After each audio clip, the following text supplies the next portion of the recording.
Okay, time for the final shred before I clear this whole area out and move everything around.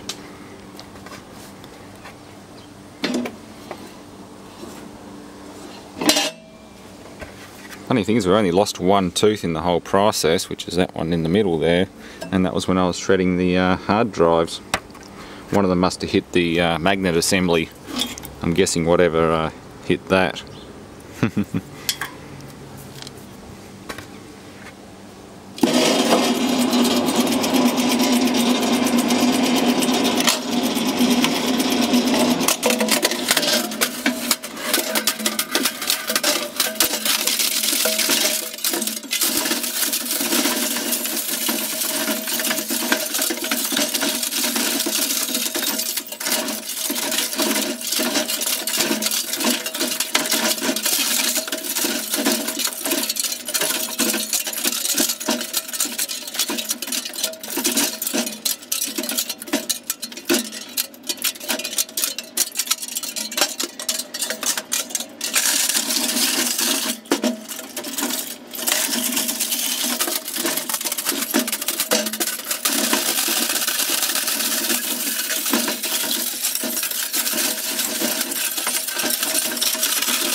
Well, I was not expecting that.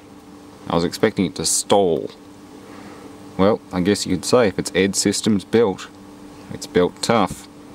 I think I need to find some bigger things to feed it. Maybe some whole 3.5-inch hard disk drives.